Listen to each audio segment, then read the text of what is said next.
Salve, salve! Nós na área novamente para continuar aquilo que a gente estava vendo, ou seja, fatos da língua culta. Então, sem delongas, sem gracinha, sem palhaçada, vamos direto ao ponto, dedo na ferida e vamos falar sobre fatos da língua culta e, se der tempo, a gente vai fazer uma questãozinha sobre isso, beleza? Vem comigo? Olho na telinha agora, vamos lá. Vou falar agora sobre acerca de e acerca de. São expressões parecidas, mas o uso delas depende do contexto. Por exemplo, primeira frase, falamos acerca de religião e política.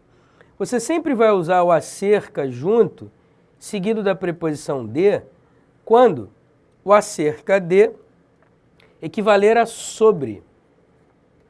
Ou seja, estiver relacionado à ideia de assunto. Portanto, falamos sobre religião e política. Percebe que nós falamos sobre um determinado assunto, sobre determinados assuntos?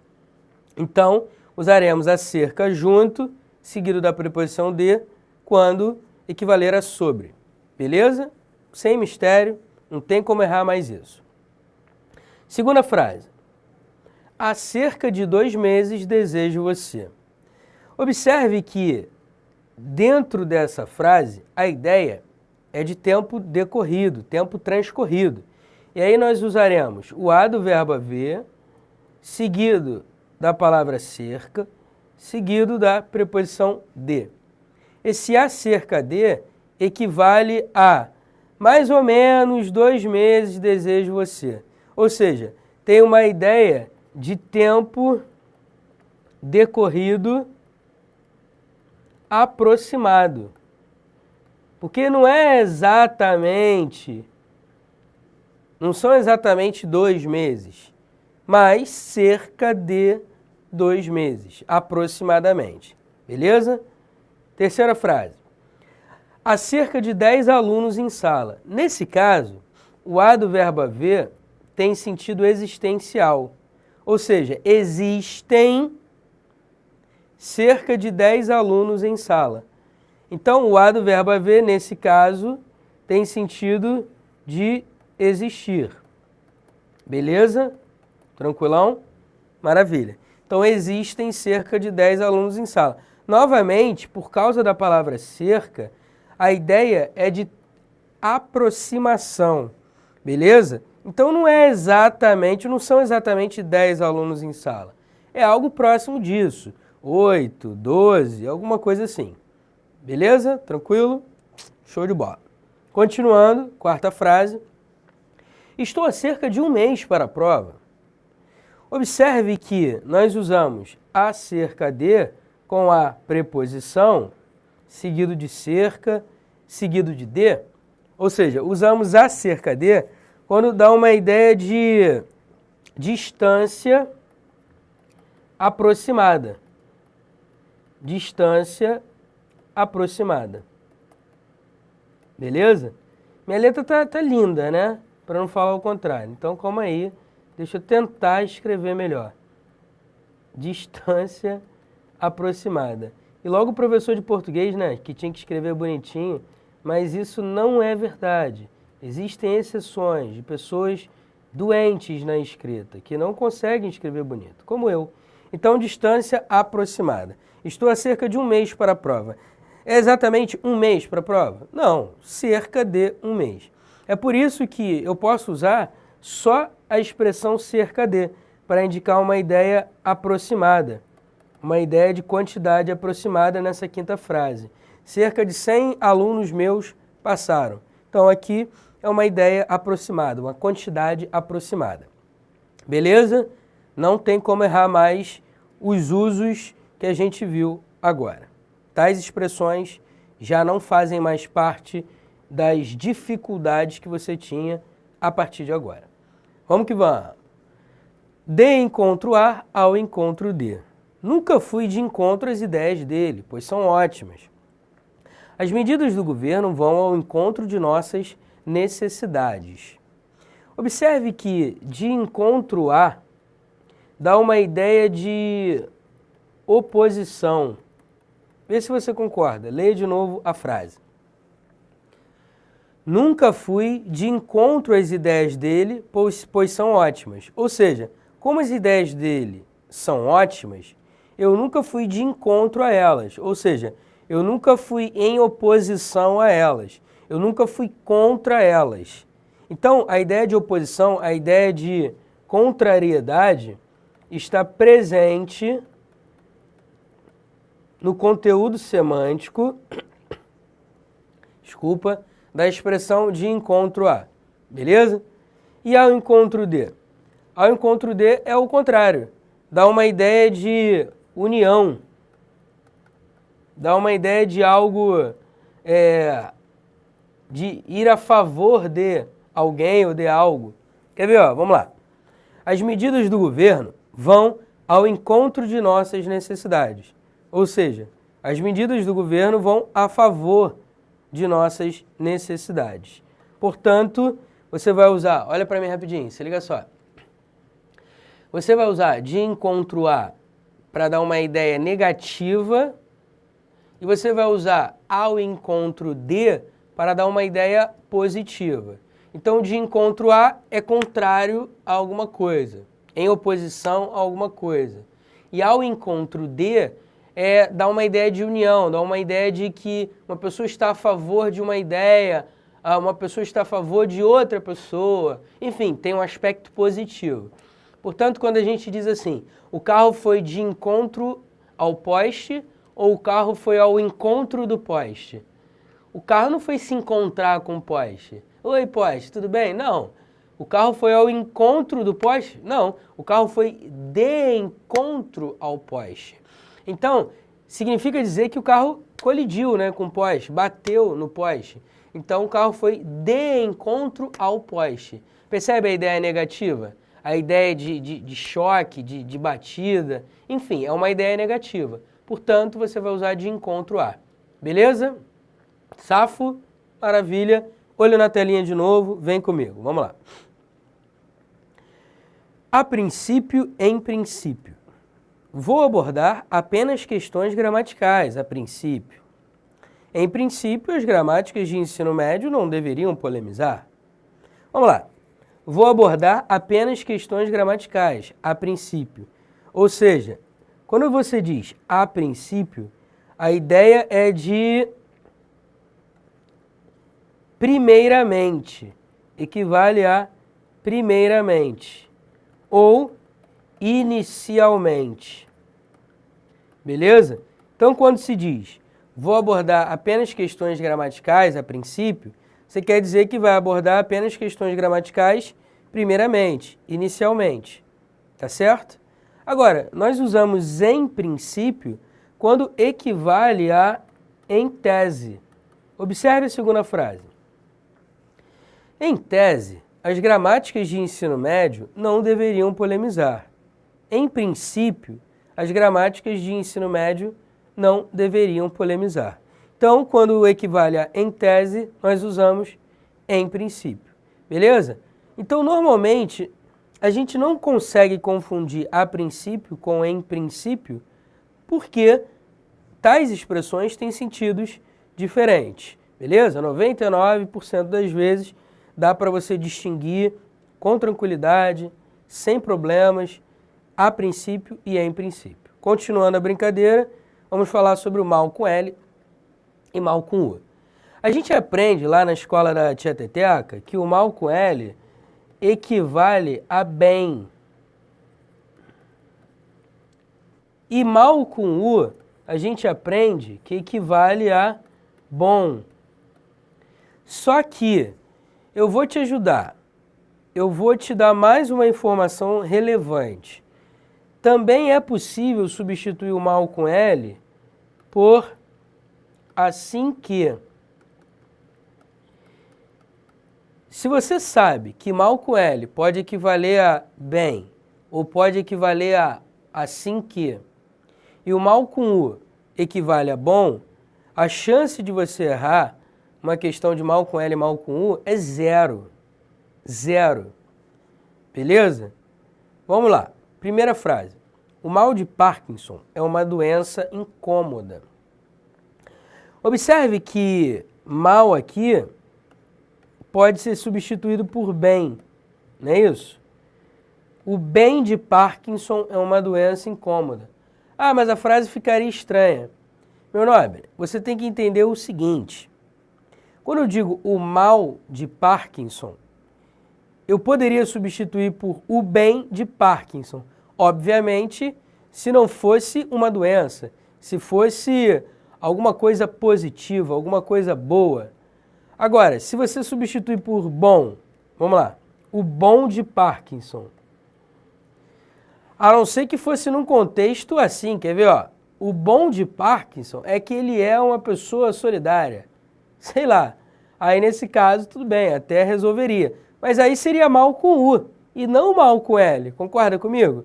Portanto, nesse caso, nós usamos mal com L porque equivale a bem. E mesmo se você sentiu dificuldade em substituir o mal com L nesta frase, saiba que nós usamos mal com L toda vez que mal com L estiver se referindo a uma doença. Beleza? Mal de Parkinson, mal de Alzheimer, mal de Hodgkin, sei lá, estou inventando aqui, mas tem alguns males aí que a gente conhece. Beleza? Então, toda vez que estiver se referindo a uma doença, mal com L, fato da língua culta. Segunda frase. A pessoa anda mal, fala mal, etc. Observe que o mal com L está bem usado porque equivale a bem. Observe, a pessoa anda bem, fala bem, etc. Então, toda vez que você puder substituir por bem, mal com L. Terceira frase.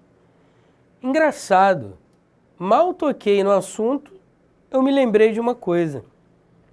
Os maus da humanidade sofreram disso, sabia? Observe que o primeiro mal pode ser substituído por assim que. Leia de novo. Engraçado, assim que toquei no assunto, eu me lembrei de uma coisa. Percebeu que o mal com L pode ser substituído por assim que? Sabe por que acontece isso? Acontece isso porque o mal com L é uma conjunção subordinativa temporal. Os gramáticos já registram em suas gramáticas o mal com L como uma conjunção subordinativa temporal e isso pode cair em prova. Toda vez que você puder substituir o mal com L por assim que, logo que, vai ser uma conjunção subordinativa temporal. Beleza? Show de bola. Continuando a brincadeira, vamos lá. Engraçado, assim que toquei no assunto, eu me lembrei de uma coisa. Os maus da humanidade, percebe que maus aqui pode ser substituído por bons? E aí, nesse caso, eu sei que mal deve ser escrito com U nesse contexto, porque equivale a bom. Então, os bons da humanidade sofreram disso. Os maus da humanidade, com U, sofreram disso. Beleza? Para fechar, tem um amigo que é muito mal. Será que... Observe que esse mal aqui é escrito com U porque equivale a bom. Tem um amigo que é muito bom. Observe que, como equivale a bom, nós escrevemos mal com U. Beleza? Olha para mim rapidinho. Não tem o lobo mau? Como é que seria? Lobo mau com L ou lobo mau com U? É lobo bem ou lobo bom? Lobo bom. Se é lobo bom, lobo mau com U. Mas se você jogar no Google lobo mau com L, você deve encontrar aí algumas ocorrências, infelizmente. A gente não pode errar uma questão desse tipo, porque o cara que está preparado, de fato, para uma prova de concurso público, ele não vai errar esse tipo de questão. Você deve se sentir preparado suficientemente para resolver qualquer tipo de questão. E a única maneira disso acontecer é internalizando as questões. E como é que você internaliza essas questões, essas situações, essas regras gramaticais, enfim, todos esses fatos linguísticos? Pela minha experiência, eu só conheço um meio, por meio de exercícios. Não é por nada que os exercícios são chamados de exercícios de fixação. Por quê? Para você fixar as informações. Então, quanto mais exercícios você fizer sobre um determinado assunto, mais você vai internalizar aquele assunto e menos dificuldade você vai ter de acertar uma questão relacionada àquele assunto. Então, por favor, faça 10 milhões de questões. Quantas questões vocês conseguirem, beleza? Por dia. É como se fosse uma musculação. Você não pode deixar de malhar pelo menos 2 vezes, pelo menos umas 4 vezes, 3 vezes por semana. É o recomendado. Se não, você chega na academia cansadão, vai pegar o mesmo peso e não vai conseguir. É a mesma ideia. O teu cérebro é como se fosse um músculo. Ele precisa ser constantemente treinado, exercitado. Ele precisa pegar peso. E os pesos são as questões. Umas mais leves, outras medianas e outras mais difíceis. Beleza? A gente tem que estar preparado para tudo. Então, vai, se anima e faça muitas questões. Tá certo? Show de bola. Vamos continuar a brincadeira. Vamos lá. Vou falar sobre afim junto e afim separado. O afim junto é um adjetivo e equivale a ou está relacionado a uma ideia de semelhança ou uma ideia de parentesco ou uma ideia de afinidade. O afim de separado é uma locução prepositiva,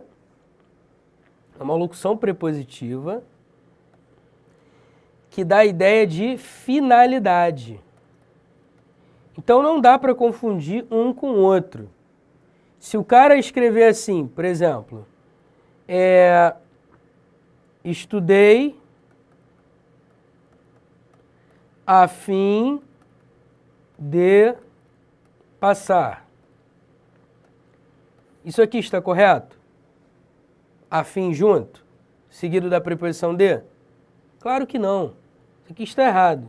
Por quê? Porque quando você diz estudei a fim de passar, a ideia é de finalidade. Então você vai usar o afim separado. Isso aqui parece bobagem, parece besteira, parece coisa assim de primário. Isso aí é besteirinha, isso não cai em prova. Porra, parceiro, isso aqui caiu no ano passado na prova da ESAF. E o cara botou o afim junto, que nem esse exemplo que eu acabei de dar, estudei a fim de passar. O cara botou o afim junto. Um monte de gente errou. E erraram por quê? Porque não se lembraram que afim junto é uma coisa e afim separado é outra. Observe. Apesar de ele ser meu parente afim, nós não temos ideias afins. Note que o afim junto é um adjetivo, está modificando o substantivo parente. Então, apesar dele ser meu parente afim, ou seja, que tem uma afinidade, um parentesco, uma semelhança, a ideia aqui é mais de afinidade, né? Apesar dele ser meu parente afim, nós não temos ideias afins. Ou seja, nós não temos ideias afinadas. Nós não temos afinidade, ou seja, ideias semelhantes. Portanto, nós temos aqui o adjetivo afim ligado ao substantivo ideias. É bem diferente na segunda frase, note só. Está a fim de trocar uma ideia agora? A fim de é uma locução prepositiva que indica finalidade. E aí, você até poderia substituir o a fim de por para. Vê se você não poderia. Ele está a fim de trocar uma ideia agora, está com a finalidade.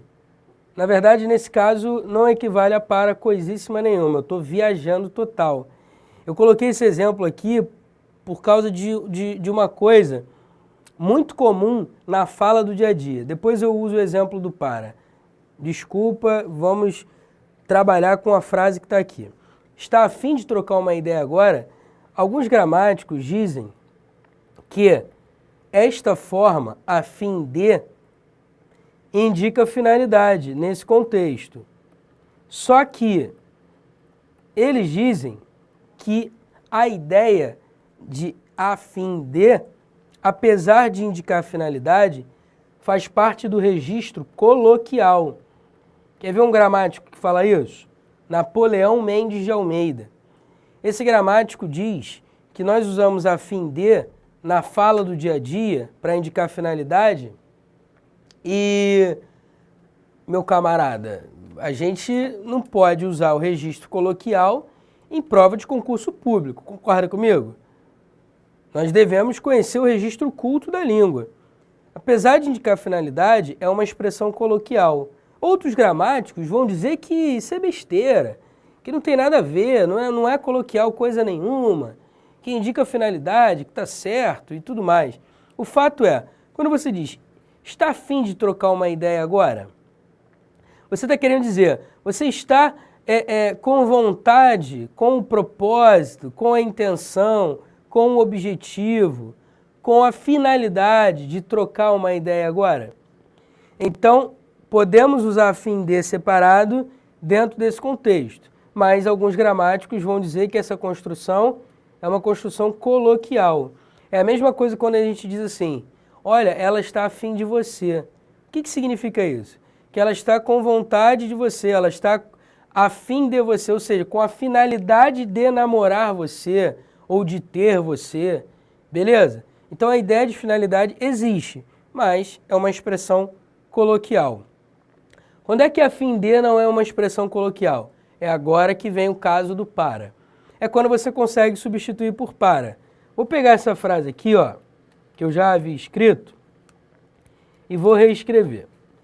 Estudei a fim, separado, de passar. Observe que eu poderia substituir esse a fim de por para. Estudei para passar. Portanto, nesse caso, você consegue substituir por para, porque a ideia é muito clara de finalidade. Portanto, meu nobre, a fim de separado indica finalidade. Não erre isso e vamos continuar. Vamos lá. Porquanto separado, porquanto junto. Porquanto separado é uma preposição mais um pronome interrogativo, que indica a quantidade. Por quanto vocês me venderiam este livro? Percebe a ideia de valor, de preço, de quantidade? Então, você vai usar por quanto separado quando der essa ideia de valor, de quantidade, ou preço. Segunda frase. Estudo no EVP, por quanto me é útil. Esse por quanto junto, apesar de não usarmos no dia a dia, tampouco na escrita, a gente às vezes encontra em provas de concursos públicos. Por quê? Porque o cara da banca sabe que a gente não usa esse por quanto. E como a gente não usa, a gente acha estranho. A gente pensa que está errado ou qualquer coisa parecida. De qualquer maneira, saiba que o por quanto junto equivale a pois. Ou porque. É uma conjunção explicativa ou causal. É mais explicativa do ponto de vista da maioria dos gramáticos. Mas vamos lá. Estudo no EVP, pois me é útil. Estudo no EVP, porque me é útil. Portanto, o porquanto é uma conjunção explicativa. Não confunda porquanto com portanto. Portanto, é uma conjunção conclusiva. Porquanto é uma conjunção explicativa. Não confunda, hein? Pelo amor de Deus. Vamos continuar. Peguei aqui uma questãozinha linda para a gente trabalhar da VUNESP, cheirando a leite, fresquinha. Vamos lá. VUNESP, TJ São Paulo, escrevente 2013. Além disso, há certamente consenso entre nós acerca do fenômeno da corrupção e das fraudes. Observe que o cara coloca lacunas para a gente preencher. Então vamos lá, vamos preencher? Vamos ver. Letra A. Além disso, há certamente consenso entre nós acerca do fenômeno da corrupção e das fraudes. Qual parte está errada? Vamos ver. Além disso, existe certamente consenso entre nós acerca do fenômeno da corrupção e das fraudes. Então você concorda comigo que, em vez de a preposição, deveríamos usar o a do verbo haver? Porque a ideia aqui é de existir. É uma ideia existencial. Beleza? Além disso, existe certamente consenso entre nós. Sendo assim, eu já elimino a letra A letra C e a letra D, ficando com a letra B e com a letra E. Portanto, a primeira lacuna eu já sei que é o A do verbo haver. Vamos ver a segunda lacuna. Como é que se escreve consenso? Consenso com 2 S's, esse S aqui e esse S aqui, ou consenso com C cedilha? S e C cedilha. Bem, consenso é uma palavra formada a partir da palavra senso. E aí eu coloco o prefixo e formo a palavra consenso. Sendo assim, é com 2 S. Nessa eu já matei. Ou seja, eu já sei que a letra B é o gabarito. Pô, Pestana, mas e se eu não me lembrasse disso? E se eu não me desse conta de consenso, seria o prefixo co mais o radical senso com 2 S. E se eu não me lembrasse disso? Se eu ficasse na dúvida? Bem, se você ficasse na dúvida, você não marcaria a letra B e nem a letra E. Você partiria para a terceira lacuna, para ver qual é a forma correta. Vamos lá. Além disso, há certamente consenso entre nós acerca do fenômeno da corrupção. Percebe que na letra B o acerca está junto e na letra E o acerca está separado? E aí, meu nobre, lembra que eu falei que o acerca junto, seguido da preposição de, equivale a sobre. Lembra disso? Observe. Além disso, há certamente consenso entre nós sobre o fenômeno da corrupção e das fraudes. Sendo assim, eu já sei que o acerca deve ser escrito junto, porque equivale a sobre, porque o contexto indica uma ideia de assunto. Portanto, letra B é o gabarito. Mole, mole, fácil, fácil. Agora, olha para mim rapidinho. Só é mole, mole, fácil, fácil, porque você acabou de aprender essas regrinhas, esses fatos da língua culta. No dia da prova, se você não estiver preparado, ou seja, se você não tiver treinado o suficiente, certamente você não vai se lembrar. E você vai errar uma questão boba, idiota como essa. Você não pode errar uma questão boba, idiota como essa. Beleza? Você tem de estar preparado para acertar uma questão como essa na prova. Belezinha? Eu trabalhei os principais fatos da língua culta. É óbvio que existem muitos fatos da língua culta interessantes, expressõezinhas como essas. Tá certo? Eu trabalhei algumas que mais caem em prova de concurso, tanto que eu coloquei aqui uma questão da VUNESP para ilustrar como isso cai. Beleza? Safo? Então é isso aí. Na aula que vem eu entro em figuras de linguagem, não é mais semântica, figuras de linguagem, e termino o módulo 3. E depois a gente parte para morfologia, que é um módulo enorme, mas a gente precisa aprender, não tem jeito não. Beleza? São as regras do jogo. Valeu? Fechou? Daqui a pouco a gente volta. Fui!